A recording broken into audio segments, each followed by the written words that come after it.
it's one thing I have learned about packaged foods over the past few years is that their labels can be very misleading. They are essentially designed to get us to buy the food, whatever it is.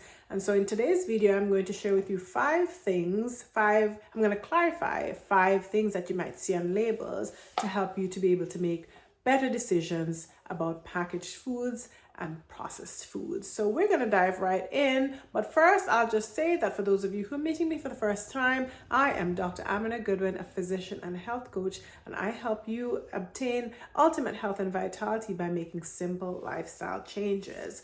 So the first thing on the label is with regards to eggs. So I used to just think that eggs were eggs. And then I subsequently realized that, oh, there are eggs that eat naturally. First thing I realized was that there are eggs that are caged and that there are eggs that are non-caged. And so we started buying cage-free eggs. But then I realized that it's not just a cage-free egg, can just be an egg that is allowed to roam outside of a cage, but the egg is still in a very enclosed space. And so subsequently, I have learned that probably the better eggs to have, or best eggs, would be the pastured eggs. So many little nuances on labels for egg packaging, but essentially the pastured eggs are those that are allowed to roam all over and eat the bugs and worms and everything.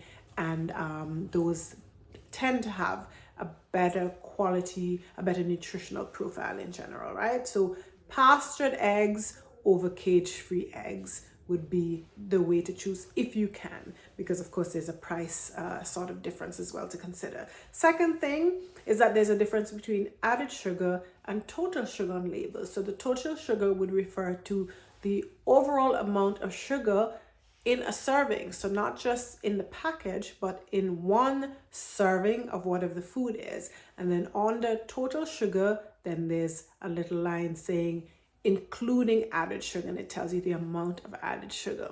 So if the amount of added sugar is the same or almost as much as the amount of total sugar, it means that this thing is very processed and they put most of the sugar in there. If it's just a tiny amount of added sugar, sometimes it says including 0 grams of added sugar, it means that all the sugar in the food was what is naturally contained in the constituent ingredients, right? So pay attention to not just total sugar, but you want to know of the total sugar, how much did they add? You do not want anybody to add any sugar to your food as much as you can avoid, okay?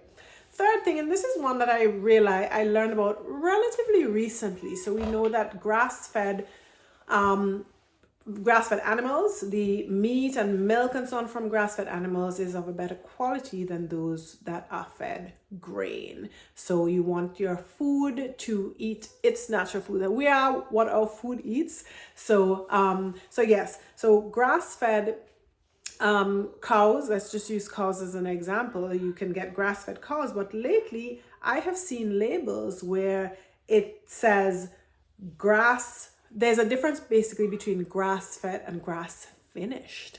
And the flavor of the meat is going to be different depending on what the animal ate. So animals that were reared on grain are going to taste different from animals that were reared on grass. And animals that were reared on grain, also that meat is going to have a bit more fat than those that were reared on grass. But what a lot of the meat producers are doing in some cases, but anyway, they say they're rearing them, growing them up on grain, but then when it's coming time for the slaughter, they start feeding them grass to adjust the taste of the meat somehow. So grain makes them grow very quickly, but then to change the flavor, they give them grass. And actually the farmers can adjust the flavor by giving different types of grass, right? So it's a very interesting sort of, science with flavoring the meat.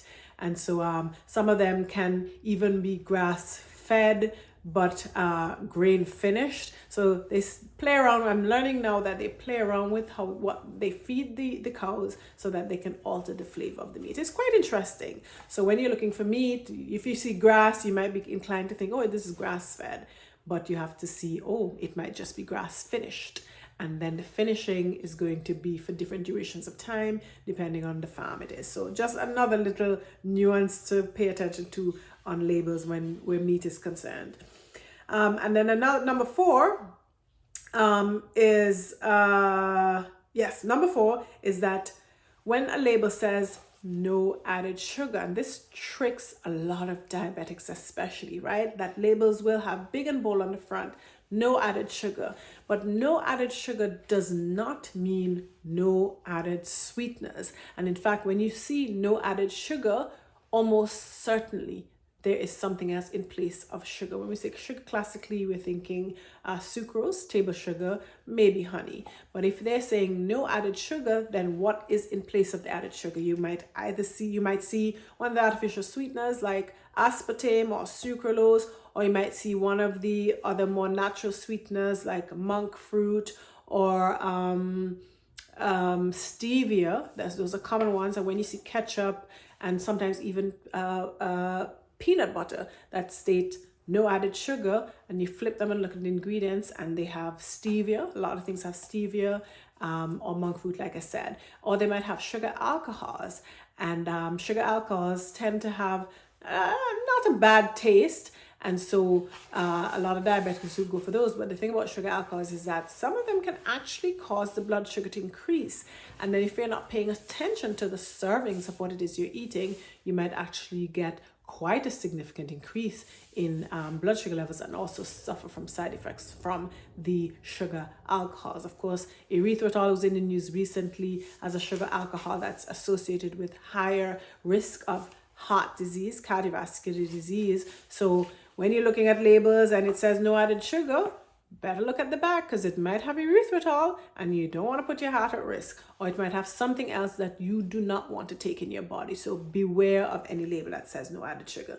And then the last one, which I have last label, which can be misleading, is when it comes to salmon. So of course, salmon is touted as a healthy fish. It has all the good omega-3 fatty acids that are so good for us, and so on and so forth. But salmon traditionally has been a little more on the expensive side, but now there's an abundance of farmed salmon. So salmon farming is a big business, and sometimes some of us might choose not to have farmed salmon because the farming, depending on the farming practices, crowding and toxins, and then they give these poor fish a lot of antibiotics to prevent disease from spreading rampantly in them. So we might want to avoid farmed salmon. But what some of these labels have, it says on the label Atlantic salmon. So when I used to see Atlantic salmon, I just thought it came from the Atlantic. It was just naturally occurring salmon in the Atlantic. But then I started to pay even closer attention to labels. And by the way, this writing is always so small in these labels.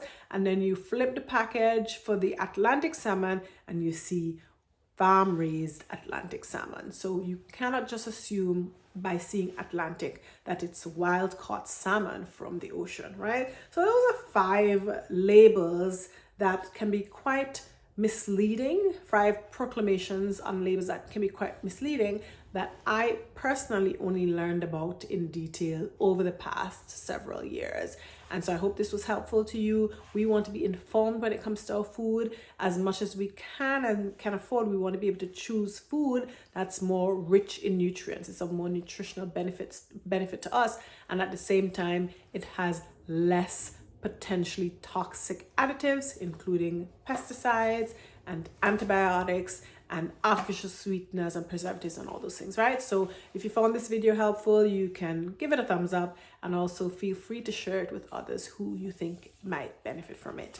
I will see you on my next video. Thanks for watching. Bye.